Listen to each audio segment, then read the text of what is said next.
He's middle management of men, Wesley Fox, and he delivers for America, Andrew Murr. Together, they are the Middle Class Holes. So I want to run something by you. Say you're at the grocery store and you're about 35 to 50 feet from the checkout aisle, okay? And there's someone that's closer to the aisle than you, but much slower. Is there anything to be ashamed about walking faster than that person to get into the line?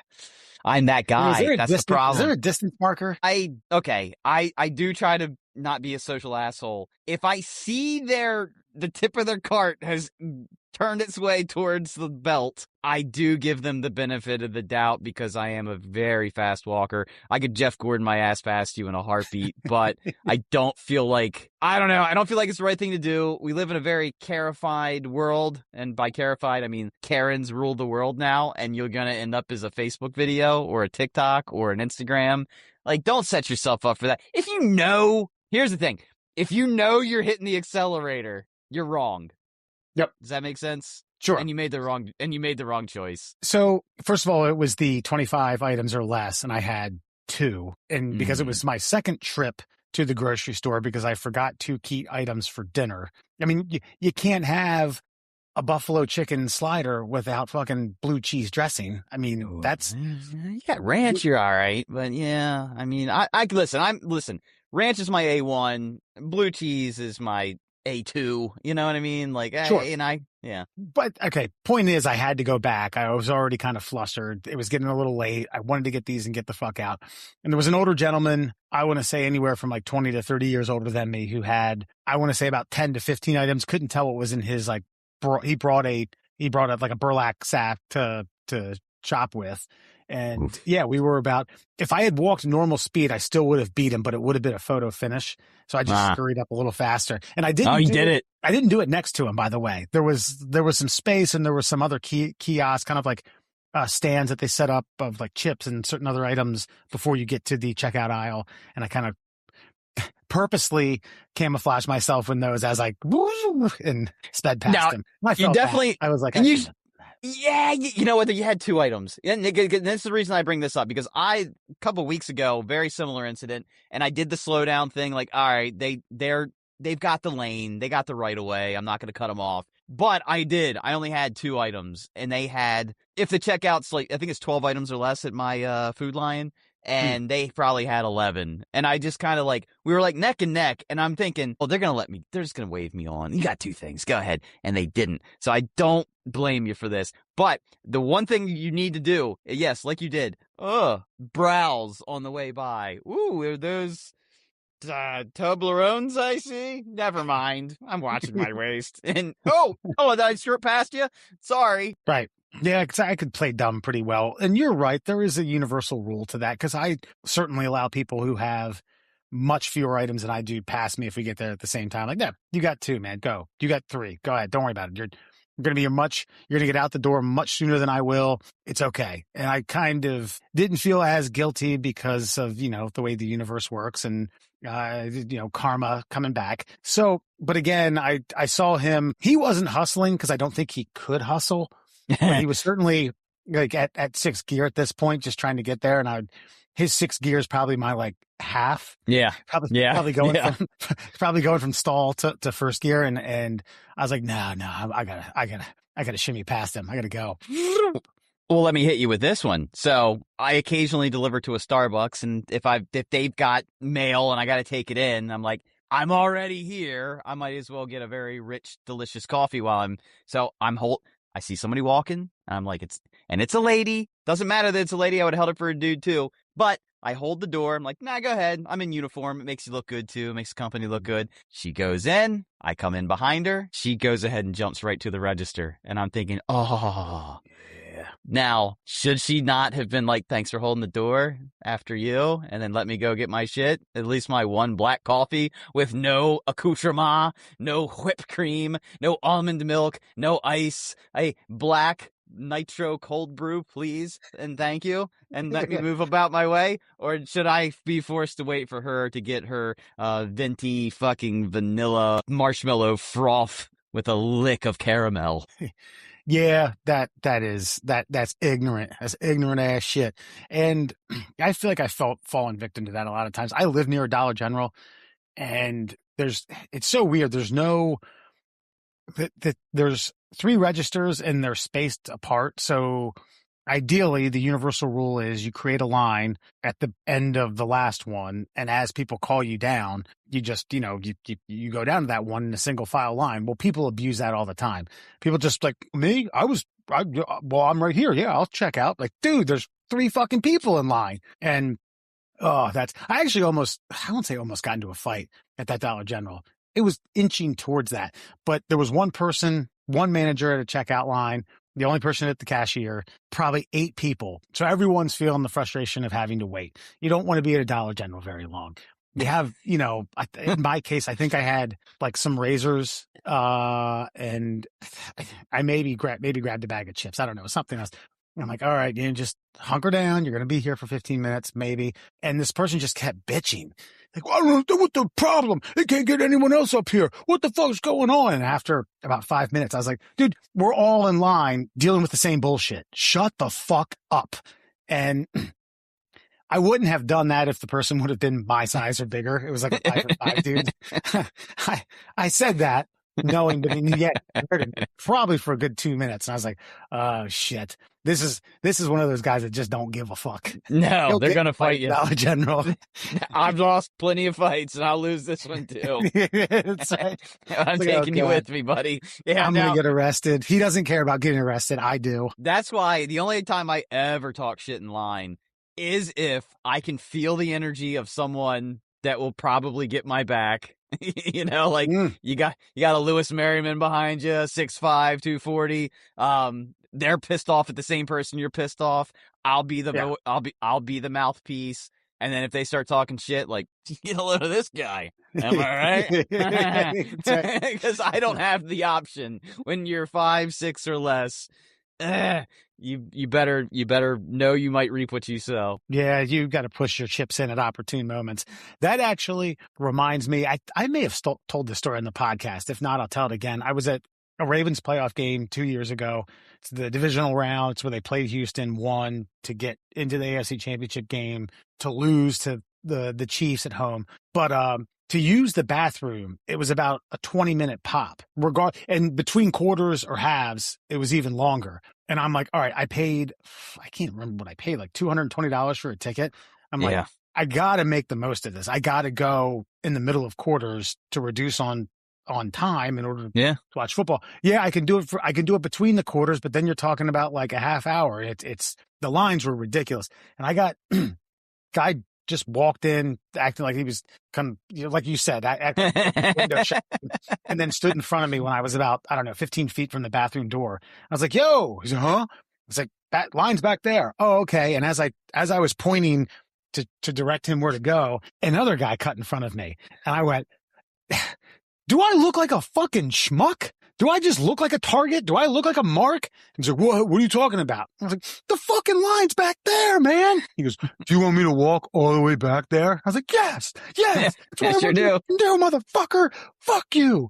And then he started walking. I was like, yeah, walk, pussy. Oh, why'd you do that one? Well, I was drunk. But the guy in front of me was, as you mentioned, big fucking 6'3" Jeffro. And he's like, hey, man, that was fucking incredible. You want a shot of Fireball? He's like, yes, I do.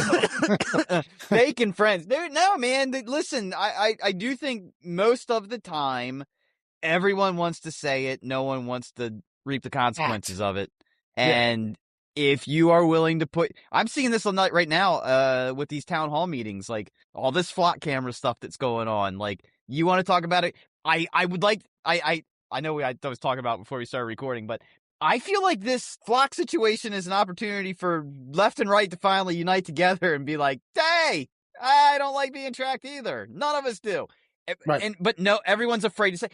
It's nice to see a town hall meeting where an entire community comes together to voice their displeasure with a singular fucking item, and cutting in front of people who are about to piss their pants is a unifying fucking problem that everyone wants solved immediately and doesn't need jackwagons. I'm sorry. I know it sucks, man. My bladder's about to burst too, but Yeah. Kick some rocks. I dealt with it. We all dealt with it. You aren't special. And then you had guys that were just walking in through the exit because you have an entrance and an exit. You got to go do like a big thing. Yeah, guys just putzing in through the exit, and I just thought, God damn it, this is just I'm too good. I follow the rules too much. Middle class holes, everyone. Murr and Foxman tonight. Hey, have you heard much? Listen, Sarah had to bring this up to me, then I had to read about it and get brought up to speed. And then when she said, "Hey, do you know anything about this?" No, she's like, God, you really do live under a fucking bubble. Your world is so small. Hold.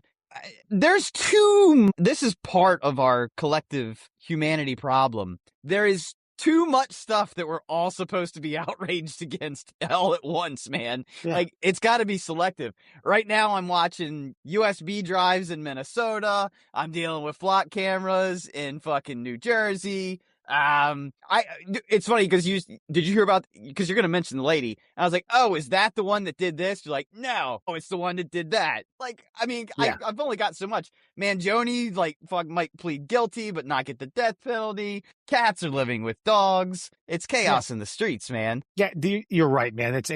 I won't necessarily call it paralysis by analysis, but probably like drinking through a water hose, drinking through like a fire hydrant, trying to get some water. And that's like how much information and data and news clips and like, oh, you didn't know about that? Like, listen, man, here's how much time I have throughout my day. And I don't have time to fucking thumb through or read everything that you're talking to me about. But in this case, this is pretty interesting. So, Lindsay Clancy, who's on trial, murdered her 2 kids back in 2023.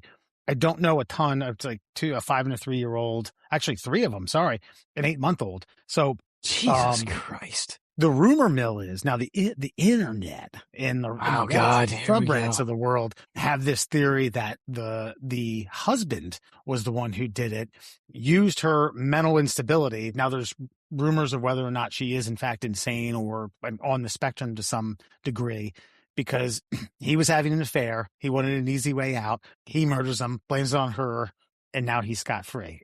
Listen, I don't know if there's a shred of evidence to that, but boy, it makes for a juicy conversation piece. It sure does, but isn't this everything that exists now? Like, the earth is flat, 9/11 was an inside job, Kevin Contrails. Building 7 was, chemtrails, but some of it, again, you kind of got to pick your conspiracy and decide whether that's the one you're going to fall on the sword for or not. The news story I read today, because this is the first time hearing of this conspiracy. The other news story I've read of it was the one I read today, and it basically says, like, postpartum depression, yada, yada, yada, get back at him. If we're not going to be together, then we're not going to have a family, that kind of thing. And sure. Dude, I mean, you had that lady, back in the 90s, strapped the kids in and drove the car into the lake? Drove the car into a pond, yeah, and then said what was her... What was her alleged story? That the kids drove it in, or someone stole the car and drove it in, or that they just went missing? Something, all of the above, as far as I know. It's been so long, but then it got blamed on postpartum depression. And listen, postpartum depression is a real thing, but I do have to say, murder is a real thing too. And I don't know how you balance these two things between this is a serious problem, but you gotta not kill the children because of it. I don't know. Right. I don't know. I'm not a woman. Maybe I don't know, but there has to be. Here's the sticky wicket here is, like, if we keep letting women off for like postpartum depression, there are going to be women who blame postpartum depression just so they can get out of a situation they don't want to be in and be like, oh, I was crazy temporarily. Like, I'm just saying, like, I'm not saying that it's not a legitimate malady that happens mentally for women.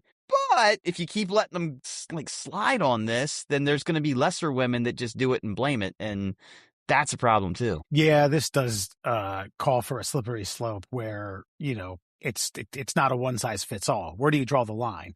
Are you going to have to bring in a psychologist or a mental health expert each and every time this is the case? And then for them to say, well, on the spectrum, I would rate this probably the likelihood of a 2 or a 3 or a 10. Yeah. Crazy. She fucking 100%. And this, I think that the moral of the story is in this.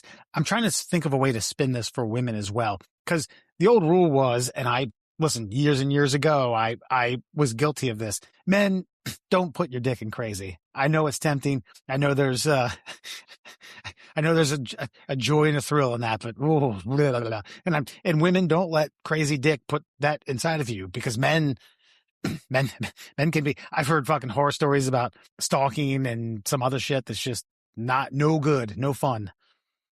Well, I mean, also, I get wanting to start a family, especially if you want a X number of children. I mean, originally Marie and I wanted at least two, and then life happened, and we were like, well, we definitely want this child. And then we were like, well, for our own sanity, should we just stop now? And I know that there's, populate the world, population decline. But yeah, but then shit like this starts to occur. And by the way, if you keep impregnating your wife and you have this like sex craving all the time, maybe stop impregnating your wife, because Yeah, right. that seems to be getting in the way of the thing that you enjoy. Instead, you're kind of putting a blocker on it, like every, like you can still do it for the first, probably some of them will do it all the way to birth. Even some doctors say if you really want to speed that old birthing along, go and pop her on in there month 9 and, knock some things loose. But, a pregnancy is different for all. And if you want to have regular sex, maybe stop making her pregnant all the time. If that's so important to you that you have to go, cheat on the woman who's given life to the world thrice over. Yeah. I've sometimes done like those, not necessarily the reality television stories of like, what was it? Like John and Kate +8, where she had previously had twins and then had 6. I'm talking about the people who have like 12, 18 kids. How, like, these people must love being pregnant. Some of them do. Absolutely. But I mean, 18 kids, you're talking like 15 years of pregnancy. Yeah. And you're talking about like getting it started probably before anything's healed up, like look at the Duggars, man. Yeah. That's, I have cousins that were, what do they call them? Irish twins, born less. Yeah. Yeah. And I was way too young to hear this. And my dad said, that old man probably busted those stitches wide open. I was like, ooh, man. Didn't need to hear that at 10.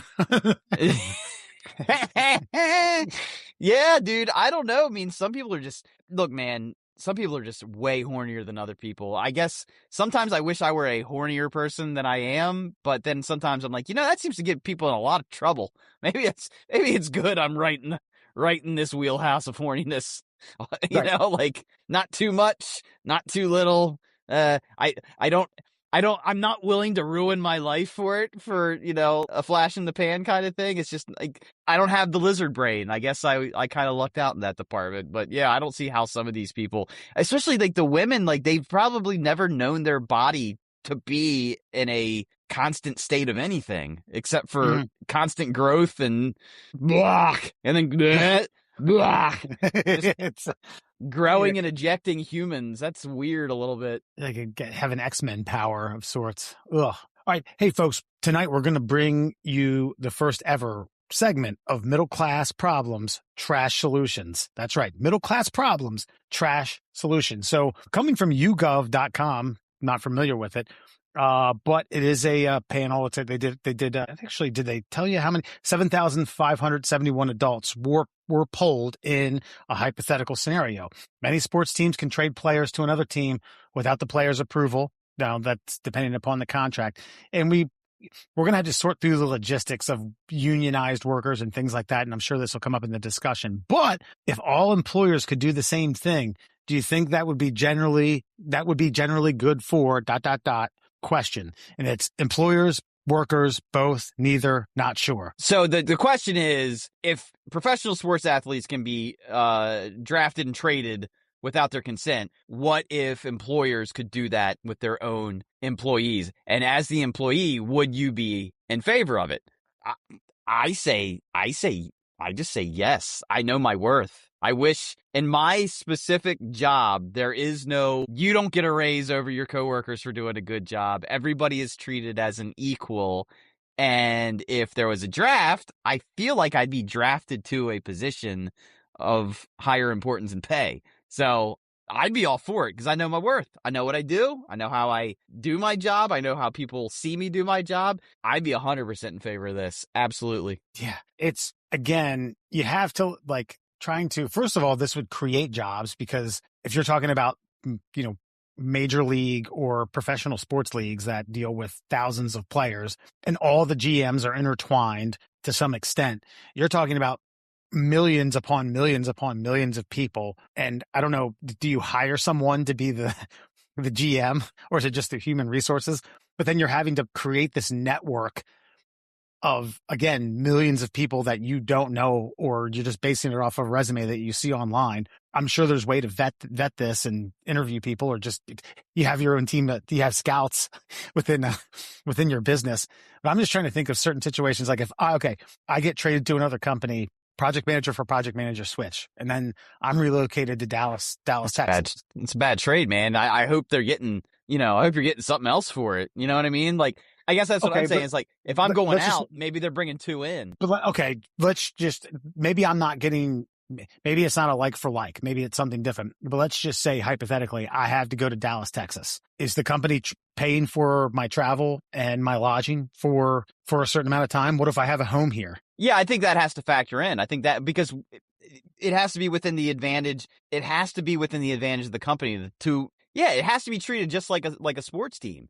I think because you would have to get a higher salary. They'd have to get you like a living situation set up for you. I mean, otherwise, it's a bad deal. I don't think they would do it otherwise. Now, if it's going the other way, where you're the shit employee and you're just kind of like you're part of the bargain, I think that's like it's that or you get fired. Sorry, True. You got to kick rocks. Like, we got a great deal for you. Well, what are you going to give us for so and so? Like, all right, we're gonna get him a condo downtown. $5,000 raise, and we're going to put him in this position. All right, well, I want 3 of your guys. They ain't getting shit when they get here. Let them know that they'll be out of a job if they don't want the deal, and that's it. Yeah.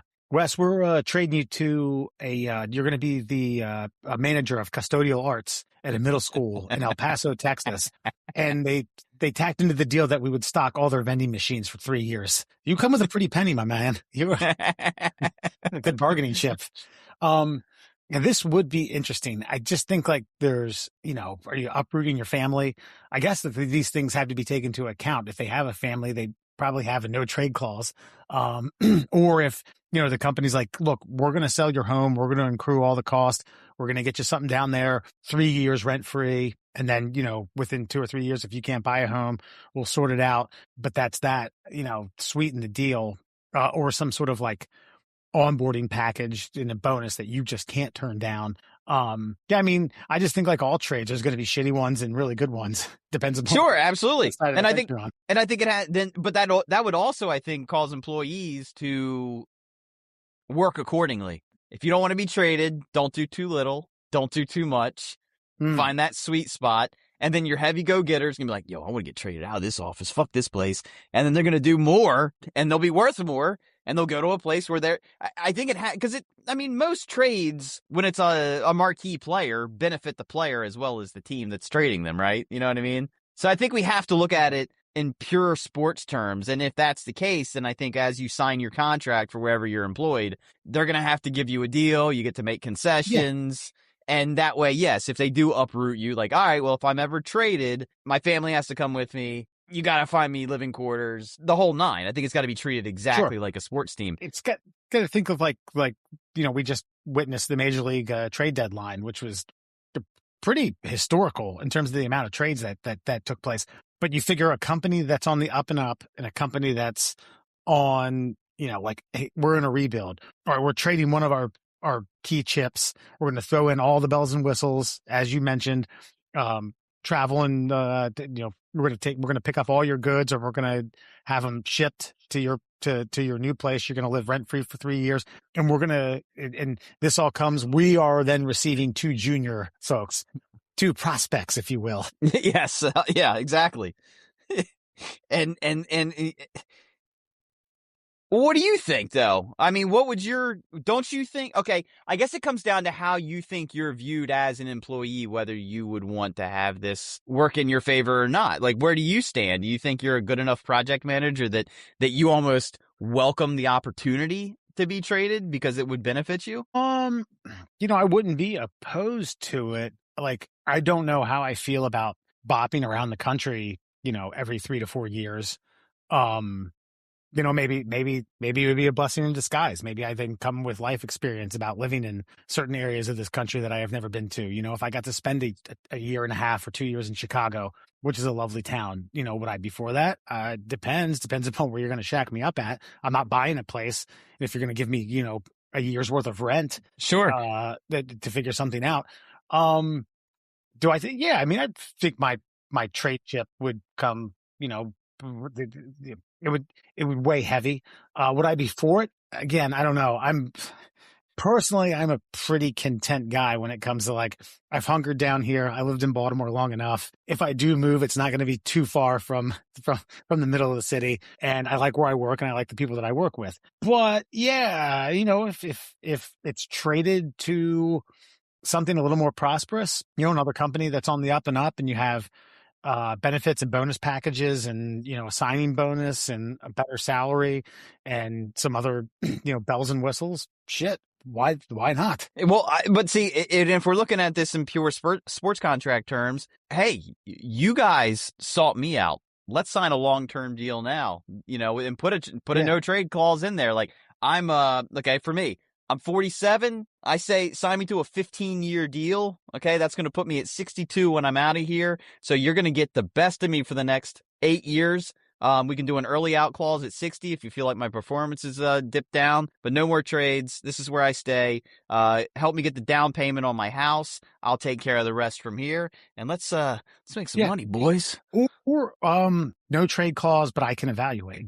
You can propose something to me that says, hey, we were thinking this, and I have the right to veto it or approve it. Sure. Yeah, I think isn't that pretty standard in no trade clause? Because don't players still get themselves traded even if they have no trade clause? That's standard in a no trade clause, but no trade clauses aren't really standard unless you're creme de la creme. Guys, you guys don't. Yeah, I'm not saying it's rare, but I would say in Major League Baseball, I think you probably have less than 100 guys under a no trade clause contract. Okay. Like, who's the number one guy with a no trade that you know of? Like Juan Soto. Okay. All right. Or what's the Shohei Ohtani? Yeah, obviously. But I mean, what does that guy care? I mean, at this point, that guy's gonna be $500 million or whatever until he's like. I mean, he's not. He was 700, and he's not going to. I mean, the Dodgers aren't going to trade him. They're not going to go through a rebuild. At least under this current CBA, that's not happening. No, but I mean, I don't know what the injury clauses are in Ohtani's contract, but I mean, you could have something catastrophic happen. It is sport. There is now Major League Baseball. The current CBA does have, if you've played long enough, you have the right to deny a trade. The thing I remember is Adam Jones, who played in the league long enough. The Orioles wanted to trade him to Philadelphia, and he rejected it because under the CBA, if you have there's a veterans clause to where you can, it's not in the contract. It's basically like anyone who's played for this long or with a team this long, they can reject the trade. Now, I don't know how that would apply or if it could apply to this certain situation. I don't think you have as much pull as you do as Major League Baseball players. You might be a 20-year vet in your human resources office. Like, hey, Larry, look, we're sending you down to Oshkosh. Yeah, I kind of rescind all of this because even though I feel like I'd be a high trade value. You're right. One of the reasons I got out of radio too is because I knew the only way to make more money is to trade city for city. Like, you had to keep going up markets in order to make a better dollar value. And I was just like, I want to stay right where I am. But they're never going to pay me what I feel like I'm worth. And this industry is kind of dying on the vine. And I think even people that get up to a higher market now they're probably making what I was making when I left. Because they make you feel like, you're lucky to have a job. There ain't many of them left. And they're not wrong, but it's why everybody's fucking podcasting now. Now, did you ever kick the tires on another city? I did, but then I realized I didn't want to do that. And so I think Maria was pregnant at the time, and I was just like, and there's no guarantees once you get there. And plus, at the time too, everybody was doing non-compete clauses, like where if you left, you weren't allowed to work any some places because of the internet. I remember this was a big deal because the Mike O'Mara, or not Mike O'Mara, Don Geronimo, Don and Mike, he could not work on anywhere for a year because of the internet. They signed a clause where like he couldn't broadcast at all if anyone was able to hear him in the market via the internet. And so he went and worked at, it's kind of funny, he worked at the local radio station, the local talk station, because they didn't have a live internet feed. Shit. Okay. Interesting. Yeah, we had a salesperson who had a non-compete or an NDA type thing for, I don't remember how long it was. I think it was a year, but basically, so he would basically instruct his inside how to sell it. I've made the deal. Your name's going to go on this. It's just basically you're going to be plastered all over this, but it was done by me. And we couldn't mention him by name. You had to email him and then forward him everything. And it was just like, Jesus. I don't see how non-competes are even like legal. Like you're telling me that I can't work in my chosen profession, like especially if they let you go. Like, yeah, well, I mean, this is the way the corporations protect themselves. We've invested in you. And if you're going to go elsewhere, then fuck you. And I mean, it's not fair, but it is what it is. Because this is what was hilarious. When I signed on originally, I didn't sign a non-compete. They didn't even offer me to sign a non-compete because I don't know if they expected that to be even a thing. And then, about halfway through my career there, it was like, yeah, listen, we're not getting rid of anybody, but we are going to need you all to sign non-competes. And it was like, no. We were all like, no. It's pretty standard in the industry. Again, it's also pretty standard in the industry to have someone sign a non-compete and then let them go, and then they can't work for a fucking year. So why would I either fire me now and I'll go work somewhere else tomorrow, or I don't sign it at all? Like, what do you want me to do? You act like Howard Stern, like pig vomit came by with a non-compete clause. This is what he sounds like when he guzzles cum. It was just the audacity, like that was gonna fly. Like you didn't think this one through last night on the toilet, did you? And you started having your secretary print these things up. Murr's an idiot. He'll sign this. Don't worry. Yeah, they all are. But by the way, if you're curious about the results of this poll done, but it's 7,500 people, so I think that's legit. Yeah. They're asking who they think it benefits. 3% the workers, 28% the employers, 15% both, 30% neither, which actually won, and 25% not sure. And I have to think the not sure is just someone who never like, wait, what? They didn't run this through. They didn't calculate this. I honestly think which is fine, by the way. I'm not insulting these people who answered that way. I thought it through and then I didn't, so I could be the fool here. Again, who do you think it benefits? Because I selfishly think it would benefit me because I probably through hubris think too highly of myself. Okay. I think that there are instances where it would benefit me, but I think in all instances it benefits the employer. Probably. I just think in a situation like this where they have the say, they're not going to make a business. They may have a swing and a miss. They may, take a risk on someone that doesn't quite work out and it doesn't, that doesn't come to fruition.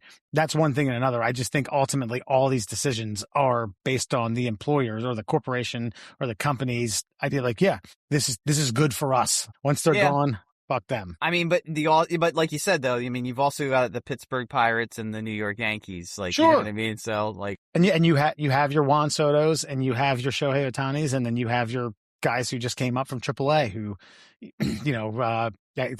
like you have your guys who are, if they are traded, your all-stars, your MVPs, your gold glovers, your silver sluggers who come with a king's ransom. And yeah, they're going to benefit. Well, I mean, look at like somebody like Skeens, right? He's in Pittsburgh currently, and you think that guy's like worried about anything? I'll either be the highest paid player here, or when they do inevitably get rid of me, I'll be the highest paid player there too. It kind of, he's sitting pretty. So you have to think to yourself, are you a Paul Skeens? Or, right. But this is kind of like that Meat Lovers Pizza, tutelage from right here. Well, Tommy Boy and Callahan Auto. If he has a bad day, he gets to go home to Livy Dunn. Oh boy. Ugh, bummer. Before we get to Fun Fact Friday, I did want to run this one by you here. I feel like tell me if I'm a fool. I feel like I just solved college. Because I've been watching. What was the problem with college? Kind of bullshit degrees, way too expensive, companies not getting out of the graduates what they were hoping to get out of somebody who just spent 4 years at a institution of higher education. Parents worried about, the social aspect of college and the modern era and the money that they're going to be spending and all that. Okay, you know that I lean left. Okay, I'm down the middle on most things, and that's probably a wishy-washy way of life, but it's the way I am. But Bernie had a solution to this when he was running for president in 2016, and he said make all state colleges tax funded, and that way you're not. So if you choose to go to a private school, fine, that's your choice, and if you want to accrue that debt, that's on you. But the state colleges and the community colleges are all funded. And here's how I did it. I don't remember exactly that. He did some quick math, in his Bernie way. I wish I had a good Bernie Sanders impersonation. Pull from here, right here, blah, blah, blah, blah, solved. And I think it could be done. I also didn't disagree with him on when you trade stocks, there's leftover, integers of denominational pennies. You know what I mean? Because the math doesn't work out to a perfect. Sure. And his whole thing was we'll round those stock trades to the nearest penny. And he's over all the millions of trades done a day, you'll accrue a shit ton of money over a year. And that's what we'll use. And I don't disagree with that. That's fine too. I lean right, but I lean right towards a good solution on most things. I don't really care who comes up with the idea. It's just people dig themselves in on these ideological stances. But, for example, think of ideology. Mike Rowe has kind of been pushed to the conservative pile because for some reason, blue collar labor gets labeled as a conservative pet project, where he's just no, it's just you guys made it sound like everybody had to go to college, and now people are having a hard time paying off their college debt because they can't find a job they kind of felt like they were promised that, fits the bill for the debt that they accrued. So here's my thing. So you got these super smart, probably going to get a full ride scholarship high school students, and they're probably going to be applying to Harvard, Yale, MIT. Hold on. Yeah. We are going to include this in the podcast, but it's got to be said over again in order for the algorithm that I use for Opus to make these clips. So you solved college. Go on. Listen, I have solved college, everyone, because we know that companies want to hire people that are capable right out the door. So I would like to cut out the middleman. I would like students who have, whatever GPA that is required to get into a Harvard, a Yale, a Stanford, an MIT, whatever, Ivy League or Ivy League adjacent schools. I want these kids to be able to apply directly to the companies that they have their eyeballs on to work for, whether it be Amazon, Google, Meta, SpaceX, Tesla, whatever. And so they apply directly to the company. The companies create campuses for incoming students, and rather than send them off and wait to see what they do at a university, they just say, we like your GPA. We think you want to go into engineering. We think you have the opportunity to become a great engineer. We want to train you now on how to be the engineer we want for our corporation. You pay nothing. You live here. You eat here. You train here. And when you're done, as long as you've passed our equivalency, you get the equivalent of a college degree, but you directly work for us immediately. Your salary will be this once you've graduated, once you've completed this process. I don't disagree with the theory because I do agree with bypassing the loans that you're going to have to pay off. The first 2 years of school where you're having to sit through hours upon hours of classes that aren't going to apply to anything that you're going to do in life, simply because the colleges deem that you need 120 credits in 4 years or 3 years or however many years you want to do it in, sometimes more. I do wonder how, again, because I'm looking at it from the corporation level, if you're going to get a Harvard that says, no, we're losing out on, prize pieces. We're losing out on future fucking senators to go here. Hell, no, like we need our money too. Are you going to bankrupt colleges? No, it's going to force colleges to lower their tuition to then have more people be like capable of going. It's going to force the colleges to kind of retool how they do things and potentially make it more available. If you lower tuitions, you're lowering salary rates for professors. Do you know that Princeton, through their trust, has enough money to stay active, pay not drop a dime on anything, and they have so much money collecting interest in trust that they could run in perpetually, basically forever. I didn't know that. I just I think you're going to get the if you want to encapsulate all colleges or all prestigious colleges, or even like we said Ivy League schools. You could even throw in like a Duke or a Maryland or sure. A Rice, Cal, some of the big colleges out in, Gonzaga or whatever. But I think like when you immediately try to streamline people into that, and again, I'm not disagreeing with it. I think you're going to get a kickback from the college to say, wait a minute, we need our nickels too. Sure. But I guess that's my point is I feel like these colleges are nickeling and diming, like it's a barrier. And they're forcing a barrier. They're forcing almost an unpayable debt to people who just, I need this piece of paper to prove to this company that I can do the thing I want to do for this company. When the companies should be like, we're going to get these people probably 4 years earlier. They're out there. Yeah. They're available. They're smart. They don't get involved in bad habits. I mean, you can still create like a college campus at like your Meta facility or your Google facility, and they can still experience the college experience. And you got to remember, this would be a very small sliver. It's not like you're stealing like an entire graduating class from any one of these schools. So you're talking about like the best of the best. This is not a feeding frenzy. This is a very vetted cycle of a certain percentage of individuals. Because my next question was going to be, what do you do with med and law school? Oh no, those people absolutely still have to go to these institutions. Because I mean, they're unless there's like a giant hospital conglomerate that's like looking for like the Michael Jordan of fucking neurosurgeons. But how would you know until these people will actually have trained in some capacity? You don't know if somebody's going to be proficient at that until they've gone to school. There have been teenage savants who have written, numerous computer programs to help out a company in a variety of ways, standard operating procedures, infrastructure, streamlining things, incoming, outgoing packages, whatever. But you're right. Yeah, there aren't 16-year-olds who are opening up a biology kit, doing brain surgery on a frog. Yeah, I know. I was getting ready to say, Right. We got, listen,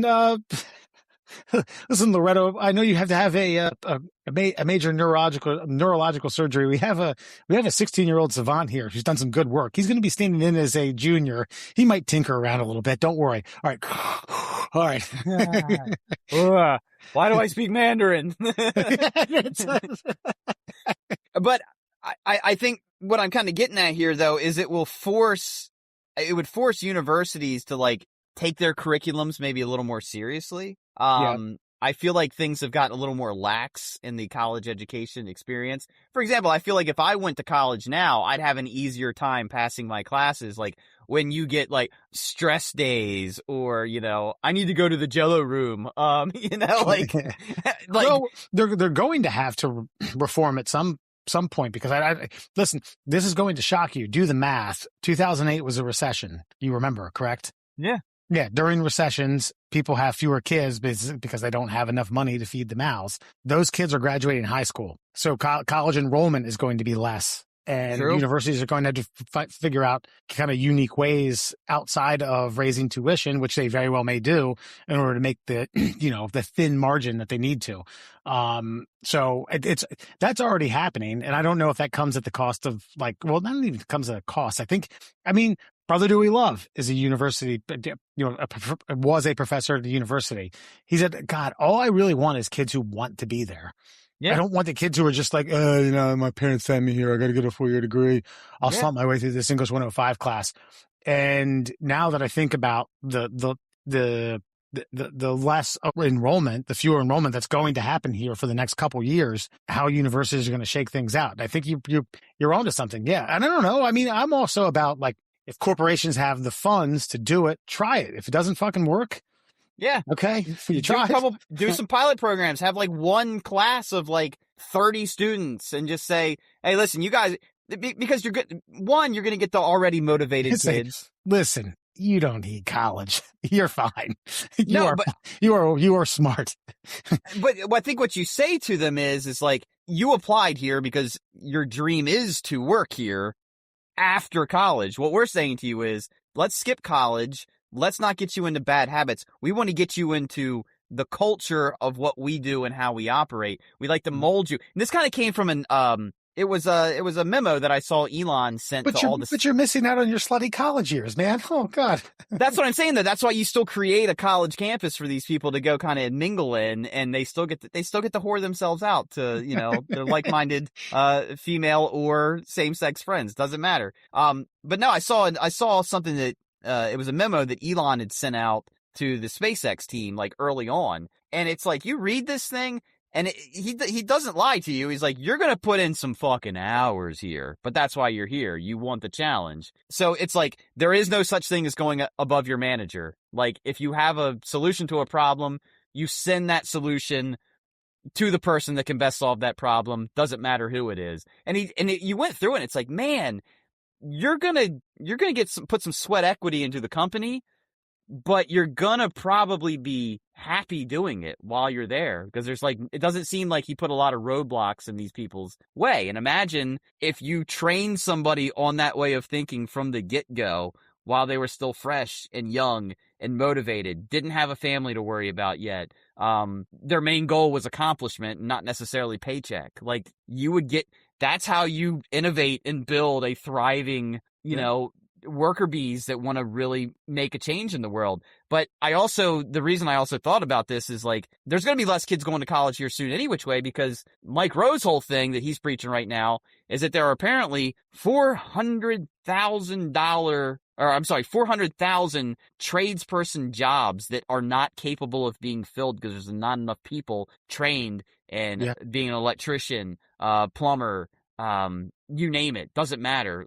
All the blue collar trades are so underfunded and understaffed, they can't put people in these spots. So these kids in high school right now can be like, wait a second here, I can take out a $200,000 loan to go to college, or I can go to my local community college right now, spend about 10 grand and get my, I don't know, HVAC license. I can become an electrician and I can make $120,000 after like 2 years of study. See you later, Brown University. Yeah. I'll tell you right now, personally, if I could have done it all over again, if I didn't have the interest that I did in sports broadcast journalism, and I was kind of like, I don't know what I want to do, I would have gone into a trade with the expectation that I either became a foreman or have my own company. Yeah, most of the good ones that like get in with a company are apparently now leaving after 2 years, starting their own company and making 6+ figures a year. And that's the American dream. If you're mentally, if you have the mental capacity to, I'm not saying smart enough, I'm talking about the rigmarole of owning your own business, which comes with 1,000 fucking strings attached. Sure. If you can navigate all that stuff, then God bless you, because, it's a good life. Well, absolutely. I mean, and the thing is, and it's a cliche, but, when you love what you do, you're willing to put up with more bullshit. And, like, I wanted to be a carpenter originally, and that's a pain in the ass. I mean, fucking things up, timelines, this. I mean, CT, I'm sure he had some point, but man, sometimes when you got a good friend who is constantly updating their house, like, you get to have a few beers and have some fun while you're installing cabinetry across an entire first floor of a house and building a sunroom. No, I'd say, like I said, I am all for reform in certain areas, because let's be honest, like, the infrastructure of the United States is semi-dilapidated, and there needs to be, like, I don't want to say trial and error, but some things have to fail in order to get to where we want to go. And, I do think that the university system is like, I hate to say it because I went through it and I wouldn't be where I am without the degree that I have. But I think that there's got to be other crossroads and navigation points for young individuals to, seek out in order to get where they want to be. And it doesn't have to be college. It doesn't have to be swimming in debt. Well, and I would just say this, and this is obviously hyperbolic here, but like, let's just imagine that they stopped giving out, high interest government loans to 17 and 18-year-olds. You're telling me that tuition wouldn't plummet immediately? Because like tuition went up 50% or more ever since they started doing student loans for college. Yeah. I mean, you go back to like, the old school, the baby boomers talking about like, well, when I went to college, I was able to afford it on just a part-time job on the weekends. It's like, yeah, because even to go to like some of the Ivy League schools was only like maybe 10 grand a year. Dude, okay. Man, I'm going to get deep with you here in a second. Okay. My grandfather started dating a woman after my grandmother passed away. All right. Okay. All right. Yeah. And, yeah. Someone he met in Mexico. Okay. But my mother and my aunt, her sister, caught wind that he wrote her into the will, and I didn't realize it. Like we flew out to Iowa, myself and my mom, and my mom says, "Hey, me and Gene are going inside to talk to Grandpa for a little bit. We don't want you here." And I think I was like 21. I wasn't a kid, and I was like, "Well, what do you want me to do?" And my mom was like, "I don't know. Take the car and go to a bar. I don't know. We're going to be here for a couple hours. You can't be here." Which apparently they grilled him. Like, you need to you need to shape up, get her off like as a beneficiary. We don't care if you don't put us down there, but it's not this woman you met fucking 7 months ago. And she's now your significant other or something like that. And, he told my mom, he said, and later on, I was like, well, what happened? Give me the gist, give me the story, give me the fucking nuts and bolts. And, he said something to my mom along the lines like, well, I paid for your college tuition, University of Iowa, by the way. And, my mom said, I'll cut you a check right now for $4,000. And I was like, you went to fucking Iowa for $4,000 for 4 years? My God, I went from 12 to 6. And they were much more, what do you call it? They vetted their student body a little bit more thoroughly than they do now. You see what I'm getting at here? So there is a way. I think the university system has lived pretty high on the hog with a lot of sweet kickbacks for the last probably, I don't want to go too far, maybe 20 plus years, we'll say. I mean, I graduated 21 years ago from college. And they've drastically changed the way in which they do business, not education. They probably changed that pretty well too, but they've drastically changed the way in which they operate on a day-to-day basis, how critical they are of student performance. They've definitely changed the pay rate in which they accumulate wealth for their university systems. Yeah. So don't tell me that this can't be. They need some competition, I guess, is my point. And I think if major corporations, which are prevalent, I mean, every industry has like 1 or 2 or 3 pillars that run it now. And if they had direct competition from the people who are going to be employing the people they graduate, they would absolutely have to change the way in which they work. Listen, I could have been done college theoretically on what I wanted to do, which was, again, like video production and broadcast journalism in 2 years. And I'm talking bypassing political science, biology, health class, tennis, music appreciation, philosophy, trying to think of it, like technical writing. I mean, the list goes on and on. I mean, these are credits upon credits. And by credits, I mean dollars upon dollars of classes that I was like, oh, man, well, maybe I'll wake up today and go to it. I doubt I will. Okay, I'll get up and go. I'll be in my pajamas. And it's like, I could have started with the Masscom 101 and audio editing 101. I could have started right there the day I walked on the fucking campus floor and been done in 2 years. And I found it baffling that I needed to go there for 4 years and 120 credits. It was like, what point is that? What do you think I'm going to take a basic econ class and I'm going to be suddenly inspired? Yeah, well, but then back to my on the job training situation here. Like, when I went to broadcasting school, I edited on reel to reels. I learned how to actually literally slice with the razor blade and tape back with, like the whole thing, the magnetic tape and all that. And then they were like, but the wave of the future is going to be this little program right here. It's called Adobe Audition. I used it twice until I got my radio job. And then when I got in there, like, all right, have you ever seen Adobe Audition? Like, yeah, I've tinkered with it a little bit. All right, well, this is where you're going to take the whole show and then download, do all your clips and edit and splice and this, that, this. And I just remember like, yeah, just shaking my head like, okay. I had to figure it out on the job. So I went to a school where I paid them money to teach me. So I had the theoretical knowledge based on the analog technology. And then I got the digital version and I had to figure it out through clicks and misses on a fucking computer screen. And so I'm not saying that it was a waste of money.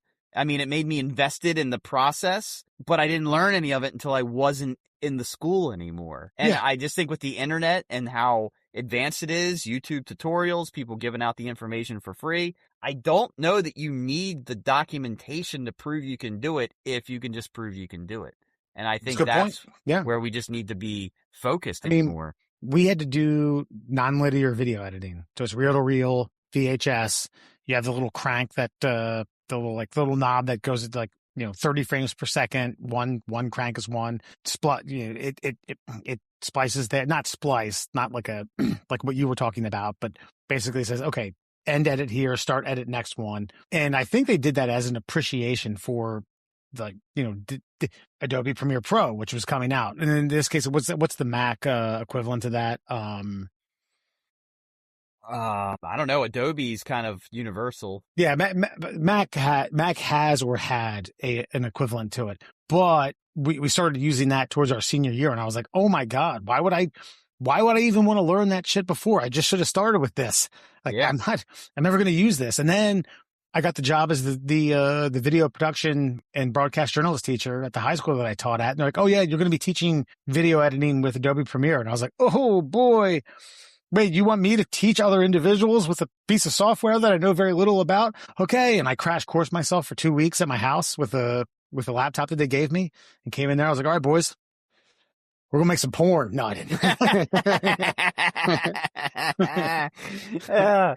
didn't. No. And so like I say, like, I just feel like we need to rethink the way in which we do things. Cause I don't know. I'm almost 50 now, so there's no point. Because I've thought about going and getting my degree just to prove that I could get another job. Because right now, if I did want to just change careers, I've got this barrier of entry that says that I don't have a piece of paper that says I can learn. You know what I mean? Like, and I just feel like that's unfair to people who have proven that they have a good work ethic. And it gives the advantage to people who may not have a good work ethic, but are like, yeah, but I got this sheet of paper here. Yeah. That's, when I was like kind of muddling through teaching, my buddy's uncle was a higher up in the trade department at Legg Mason.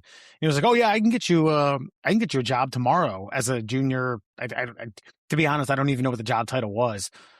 And I said, does it matter that I don't have the degree? He's like, no, dude, we take philosophy majors. We take fucking psych majors. It doesn't matter as long as you have that 4-year degree. And I thought, damn, this major financial corporation just wants a 4-year degree of sorts to work there. Mm-hmm. I get it. But I also was like, oh my God, it's fucking, geez, you'll take anyone. And does that degree prove that? I mean, if there had been like a flip book or an 8-minute montage of my college life, there's no employer that would have hired me. None. Even watching me do Randy Savage elbow drops across tables when I was drunk. This is what I bring to your company, sir, Mr. Dumbass. I'll just say this. I know somebody that worked at the same place that your dad worked, and he was talking about when they made the decision to stop hiring anyone without a 4-year degree, they actually had to fight for people who currently worked there that didn't have a 4-year degree. Because they can we at least grandfather these people in? Because they were talking about laying those people off. Well, anybody that doesn't have a 4-year degree can't work here anymore. And they're like, wait, the people that are already in their job positions, can we keep them on at least? And it was like, that was the concession that they made. Fine. Moving forward, no one without a 4-year degree will be hired, but the people that are here get to keep their jobs. And it's just like, Jesus Christ. Like, so you're not actually looking, what deal was that? And you know as well as I do that was a deal made with a senator who had a lobbyist that was working for a university system behind closed doors. Yeah, 100%. It's fucking Ugh, cut their nuts off. So there it is. Listen, we can... College solved. All right, let's get smarter. Let's get in more intelligent. Let's get ourselves in line for employment that we may or may not have. And by the way, ironically, these are all people who look like they were at the forefront of their fucking professions. And these are the top 5 most ridiculous experiments done on human beings that I was able to find via Grok in human history. Let's get to it. 5 fun facts for you on a Friday. Fun Fact Friday, of course, being brought to you by our very many sponsors. We got Flat Earth Science, Advocates for Truth. Hey, let's start a university. Let's start Flat Earth Science University. You can find them on Facebook. And if you want to get, maybe physical therapist, life coach. How about a shin splints recovery coach? Find the shin splints recovery group on Facebook if you got any pain below that knee and above that ankle. The fastest growing non-medical science group on the internet. And of course, our good friend, the Cuckster. You can find him on both TikTok and Instagram. That is Cuckster for life. Cuckster for life. By the way, I just recently watched the Hulk Hogan documentary. Did you watch that yet? I have not seen. Is it on Netflix? It's on Netflix. I avoided it. I don't know, because Hogan's reputation went so downhill so quickly at the end. So I was just like, I don't really feel like revisiting the Hulksters, And then I did, and I was like, oh. If you're in any way a professional wrestling fan, fucking enlightening. A lot of things are very enlightening. Then Hogan went to McMahon and wanted to negate the union. I'll say this, not even mentioned. Oh, really? Okay. And to the credit of Bret Hart and Jesse Ventura, I think it's in the DNA of the professional wrestlers who really grinded through the business that they're just going to tell you straight. Because Bret even talked about how we needed the Hulkster. It was if he was on the card, you just wanted to be there. He talks about it openly. We all loved Hawk to a point. There was a point that okay. When the Hawkster really got full of the Hawkster is kind of maybe when people's opinions of him went downhill. But they were all we were all thankful for Hulkamania. It was very enlightening. So it wasn't what I thought it would be, and it's worth the watch. Then I went to McMahon and asked him about the union. You got a really good Jesse body, man. You really do. That's pretty good. And then Terry Bollea put a screw in that spoke. Terry he put a bullet in all of our heads. We had it. We had health care. Yeah, I can't, man. Yours is good. And then Terry, he put the kibosh on the whole thing. And it was so frustrating for someone like myself who would talk to McMahon. Give me I don't have time to bleed. And we'll move on. I don't have time to bleed. When I'm down at the Baja. Let's get to it. 5 fun facts for you on a Friday. Did you know Franz Mesmer cured patients with his animal magnetism? What is that, you say? Well, in the late 1700s, he treated patients by waving magnets or just using his hands around them, claiming he could channel an invisible fluid through the body to cure everything from blindness to hysteria. Sessions often ended with people collapsing into crises, convulsions, screaming, fainting, which he said proved that the treatment was working. The Paris Society, basically everyone, all the Parisians went wild for it until a royal commission investigated and basically called it the power of suggestion. So he's doing this and the patients are placebo dish. Yeah, imagine televangelist, late 80s. Yo, no. Yeah. Yeah, and the power of took over their body. Damn. Hysteria too. So women who were lack of orgasms. Interesting. Yeah. You just gotta touch them right. You know what I mean? God. Did you know John Brinkley was a quack who built a huge empire transplanting goat testicles into men's scrotums, promising that it would boost their vigor and libido? He got wildly rich off of it in the 1920s and 30s, even though it was medical nonsense. Sergei Voronov did something similar with monkey glands, slicing chimpanzee testicles and implanting them inside of men to rejuvenate them. So did you get 4 balls? Did you get your own and then No. these two, or You this got is a replacement? So yeah, you got yours taken out, and then you Huh. got those sweet, juicy goat nuts put in their place. Why did he pick goats though? I actually get monkey balls. Like if you were coming to me like, Mr. Murr, we have a couple options for you. We have goat, dog, and silverback gorilla. I'm gonna say silverback gorilla. That would be the choice for me. My life might be slightly uncomfortable after this, but man, I'd like to pull my pants down and see those fucking cojones. Yeah. Slightly off-colored, off-hue, if you will. The goat, I don't know. I mean, could you neuter a goat and have it live, not, have the goat live prosperly on the farm? Yeah, you neuter animals all the time. I mean, I think I don't know. I mean, maybe goat nuts were a little more expendable at the time. I'm not familiar with the history on this. Okay. Hold on. Maybe, goat. you know what? I think you're actually inadvertently making much more sense than because I think a goat nut is probably physiologically very similar to the sizing of a adult male nut. Right. The aesthetic is going to look the same, Yes. Yeah. Now the way I envisioned this is that they were just pushing them in there with your own. Well, I mean, we're gonna turn your 2-stroke engine into a 4-banger. Yeah. No, okay, but that might have actually worked somehow. I don't know. Because this just seems like a 1-to-1. You know what I mean? A 1-to-1 replacement. Whereas, you double it up. I mean, twice the horsepower, right? Sure. And I can tell you right now, no woman ever in the history, well, anecdotally, I think no woman in the history of the world has ever looked at a set of nuts and been like, man, that has me fucking hot and bothered. Whew, does someone have a fan? Where's your bedroom? I got to see these things more. Well, I will say in defense of the internet, like everybody's, at least back then, like some quack doctor's like, listen, I'm gonna give you some goat balls, and that's gonna rev your engine. Like, oh yeah. You can't jump on Twitter to see if somebody had a bad experience. You know what I mean? That's right. Yeah. The patient experience message board was a little bit limited then.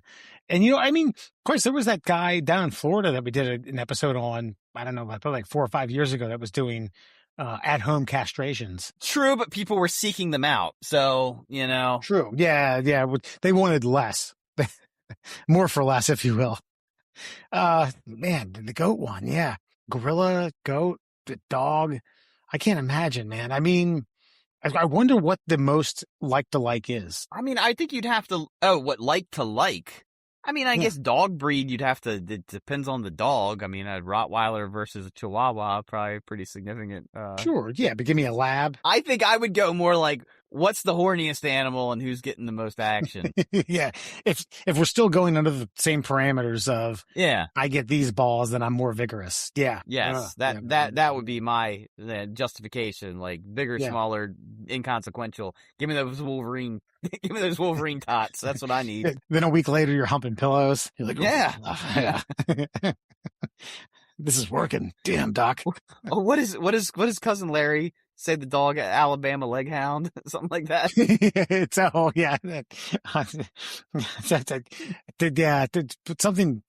Yeah, shit. I'm gonna look that up now. Okay, all right. You look that up. But did you know, Horace Fletcher, aka the Great Masticator, he became famous for insisting people chew their food every bite for exactly 32 chews. That's one chew for each tooth before swallowing. He claimed this would solve digestion problems, boost energy, and even make you lose weight. He turned it into a whole movement with people chewing so obsessively, it just became ridiculous. Some of his followers would sit at dinner parties and just chew. Chew? Yeah. Ever. I mean, okay.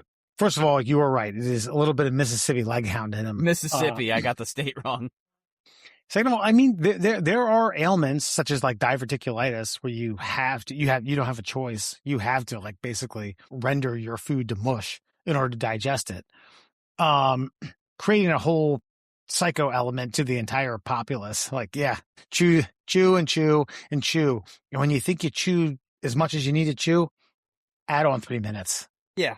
My grandmother on my mom's side used to say, like, I don't know if it was because we were just wolfing our food down, but when I finally read this fact, I was like, oh, wonder if Grandma Sullivan was like into this whole thing, because she would be like, you need to take at least, I think she said something like 30, you need to chew your food at least 30 times before you swallow, or something like that. And I remember my mom like whispering something to me, but I think my mom said it was because of like the Great Depression, like if you chew your food more, it feels like you ate more, kind of thing. Right. So Yeah.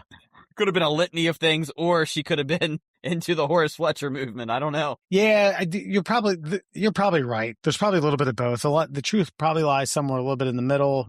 And I like to think that, during the Depression, because like Al Fox, my dad, grew up with siblings who lived through the Depression as kids. And yeah, he told me that like a couple times, where it was like, yeah, you chew that hamburger like 12 to 13 times. And he was like, fuck you. Like 2 bites, gulp. One of my favorite things to watch, it's since passed, but it was a fad. It was like women trying to keep up with their boyfriend, husband, whatever. Like, oh, you know what I'm talking about? No, but I get it. And I also I live with my wife, who watches me eat on a day-to-day basis. And she's like, oh my God. Yeah. Well, eventually they did the opposite, where it's like dudes, like she grabs 2 French fries and it's like, and just staring at her like, take another fucking bite. Goddamn, take another fucking bite. But no, watching the women try to keep up, I mean, they're like, it's weird because it's like physiologically we're very similar creatures, but then watching them would like look like a chipmunk fucking smuggling nuts for the winter and trying to like almost Joey Chestnut it with like a Sprite. Just, right. How are we doing this and you can't? I don't get it. But that's some ancient DNA shit right there. Which, by the way, makes it all that more impressive. I was at a wing bowl in Philadelphia. And for those of you who don't know, it's a deceased wing eating competition where you would start tailgating at 3 to 4 in the morning, and then you would go into the Wells Fargo Center, which is where the 76ers and the Flyers played, and watch a wing eating competition from 7 to 11 in the morning. I was there once where a Canadian woman won. She ate like 353 wings in 10 minutes. In 10 minutes? Yeah, it was. Yeah, look it up. I'll try to drag her name up, but yeah, she's also. You remember the burrito challenge that I did? That I tried. I've seen that. Yeah, okay, yeah. That woman. She did that in 4 or 5 minutes. I'm telling you, with the competitive eating, you kind of just. I think I have potential to be a competitive eater, but you say that and then you attempt it and you're like, nah, never mind. But no. It's all about shutting it down and just you just gotta go, like, and just pretend your body's gonna handle it. My thought was like I'm a grazer. I can sit there and take my time and eat and eat and eat and eat and eat.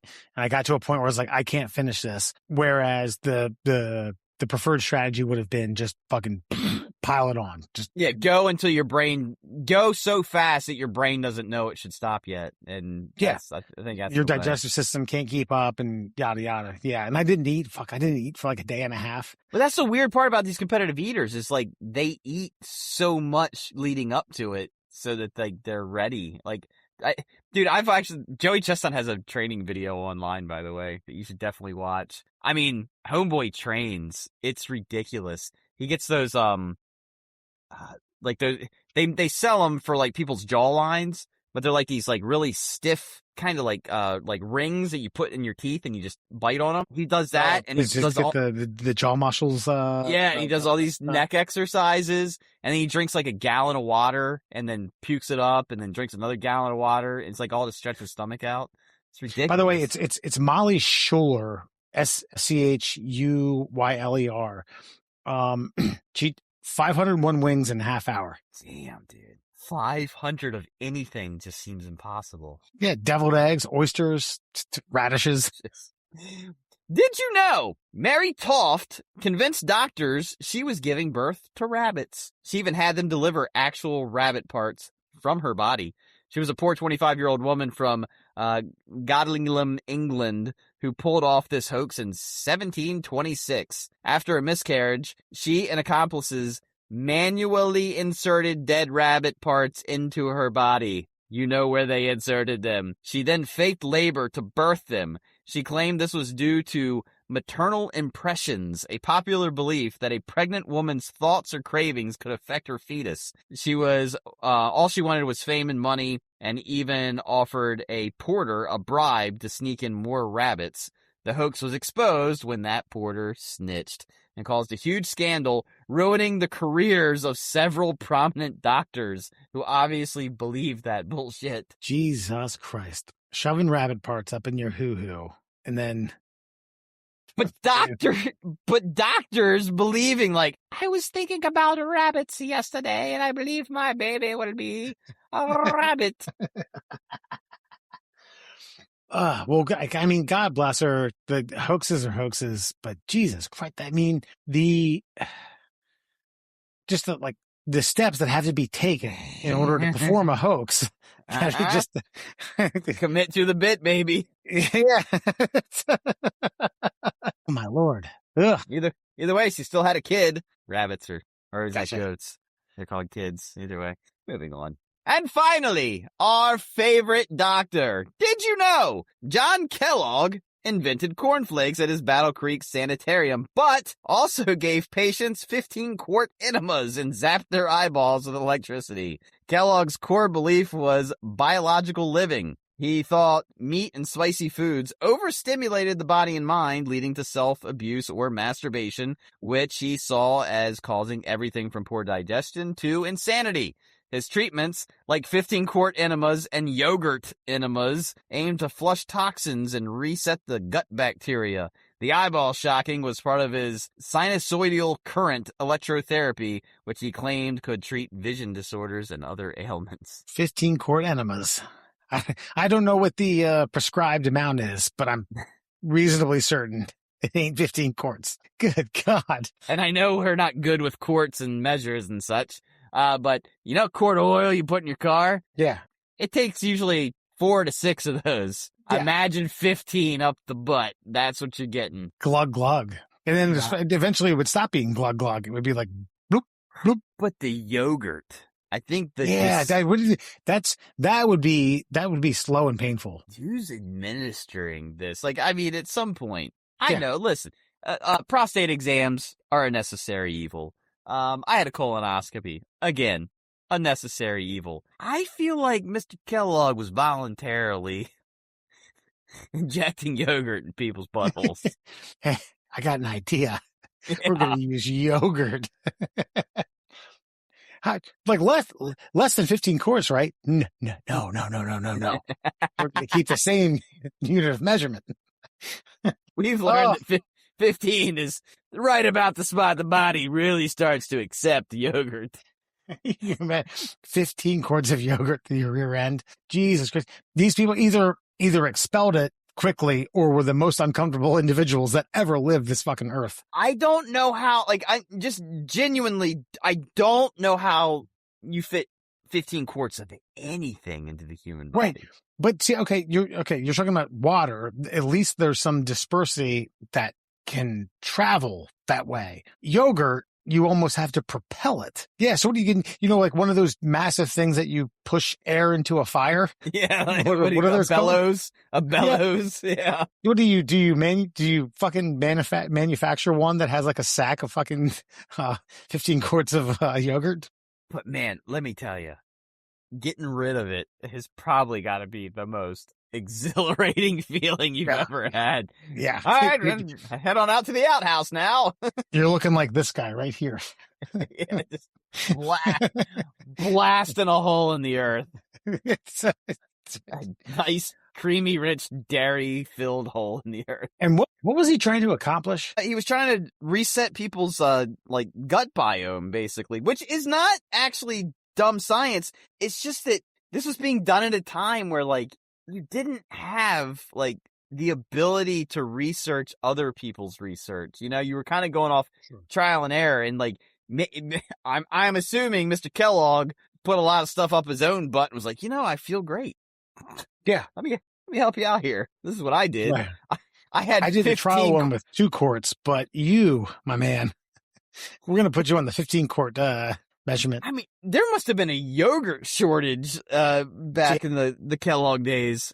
Or, going to like yogurt, the price of yogurt was so expensive that I'm not sure what like the manufacturing was at that time, but to a point where like, listen, this is going to be a $2,000 thing. Like, yeah. Fill me up. I'm good. Here you are, Doc. Here's my life savings. Pump more into me. Now, I will. Well, it does. I will. In their defense, it does say 15 quart enemas and yogurt enemas. So maybe the yogurt wasn't, but 15 quarts of anything. Yeah, any substance doesn't matter.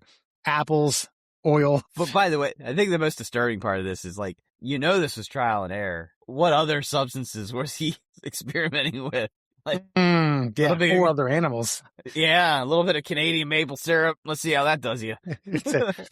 Yeah, sit down, choo-choo, chimp. Let's get more up in there. So there you go. That, my friends, is your Fun Fact Friday. All right. So now before you go, we're going to leave you with a little bit of humor. Jim Penis is real, says Nurse. And it happens when to see a professional. So Jim Penis, for those of you who don't know, there's a little bit of gray area in this. So men, if they want to get bigger, they turn to peptides or stimulate the muscle growth, or turn to plastic surgeons for filler injections to increase girth. So it's called Jim Penis or Jim Dick. The phenomenon refers to shrinkage that occurs after a workout session, according to Jim Bustamante, an anesthetic nurse practitioner and founder of the Tufts Aesthetics. So essentially, you get these injections to get bigger. You have a good gym session, your penis gets smaller. Yes, that's biology. The statue of David. You know why David's penis is looking like that? Because David is fucking chiseled to shit. Because he's ready for battle. Like, that's the whole thing. Like, the reason that thing is a masterpiece work of art is because, like, that's supposed to be David right before he fights Goliath. And, like, you look at his, like, the way his brow is, the tense of his muscles. Your penis gets smaller because your body, wants to protect the unit, so it shrinks it down. And it also causes, like, the blood to leave that area, so it's available to other more major muscle areas. If you are worried about Jim Penis, you are a very insecure human being that doesn't deserve to have the physique that you've created for yourself in the laboratory known as the gym. Many men experience some degree of temporary retraction while working out, but the amount varies dramatically. Some barely notice it, while others feel like it's turtling, where their penis retracts closer to their body. I think you hit the nail on the head when we were talking about this pre-show. The fascination with, or the fixation of penis size is going way out of hand. Okay, you leave the gym, you're sweaty, right? Or are you worried about, maybe you're sweaty because you were so concerned about the shower you were going to have to take, amongst other men. Who are you trying to impress? Like, what's your point of impression here? Why do you care how big? People are way too obsessed with penis size, especially in America. I don't know. I like the fact that people want to get needles stuck in their dick so their cock still looks nice and girthy after a hefty sesh. It's just wild to me. I've told you this on the show before. I worked with a urologist where I was filming penile implants and then had a castration later on. But when filming and then afterwards reviewing the footage and trying to see like what made sense to get this down to like a 2-minute palatable bit, it got brought up about penis size. And can you enhance it? And he said, as a renowned urologist, if someone figures out a way to enhance it, that person will be the richest person in the world. It's impossible. I don't think any man with any penis size, besides your anomalies, like your 10 inches plus, ever thinks they have a big enough penis. I don't think that all I know is, based on all the penis talk we've had on this show, I'm not wildly above average, but I am above average, and I'm fine with it. I'm not a porn star by any stretch of the imagination. I've never had a complaint, a disgruntled employee of sorts. Sure. And I don't concern myself with what my penis looks like after I got a good pump in the gym. Ever. No. I know it's physiological. Are people worried about swim penis too? Seinfeld made a whole episode about it. Like, I mean. Yeah, I wasn't like, when the 4x100 meter team won gold medal at Beijing, and Michael Phelps was like, "Whoa!" and he was jacked with a 12 pack. I was like, "Hey, his dick's small." You guys notice that? You guys look at that? Yeah. You didn't look at the other 8 square miles of his body, but you were looking at that one, right? Because I was. Yeah, definitely. His penis shrank because Jason Lezak ran a world record fucking heat. Yeah, 46 seconds. And by the way, as someone who ran track, I wouldn't want that thing flopping back and forth while I was struggling for my ass muscles to keep up with like a dead sprint for a quarter mile. I don't want that thing flopping back and forth, hitting me in the thighs. No, please shrink up. Get out of my way, man.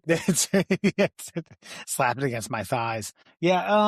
I think this is kind of much to do about nothing. I think this is probably meatheads wondering like, wait a minute, I just sat here and fucking pumped iron for an hour. What's going on? Like, Jesus Christ, man. Do you want some goat nuts? We got a guy. But I will say, if you are maybe below average, and then you have to, I mean, when they talk about turtling, I mean, yeah, the term turtling definitely suggests that it rescinded, and that, I guess, if you're in that area, okay, yeah, maybe that's a problem for you. I can see you being maybe a little nervous about that one. Yeah, well, okay. I mean, are these gym rats going to stop working out? No. So deal with it. Good point. Because you probably aesthetically look better than I do. But I mean, it comes down to that guy. I think he was making his rounds recently, guy with the biggest hog on earth. And dude, he looks like a guy who doesn't know how to work his own register at Royal Farms. You know what I mean? But he's just like, but I got this going on. So there are trade-offs to everything, friends. That's right. All right, folks. I think that's about all the time we have for tonight. You can check the Middle Class Holes out on all your social media platforms, Instagram, TikTok, YouTube, and Facebook at the Middle Class Holes. You can download our podcast streaming on Google Podcasts, Spotify, and I think there's another Apple one, whatever. Yep. The apathetic plug.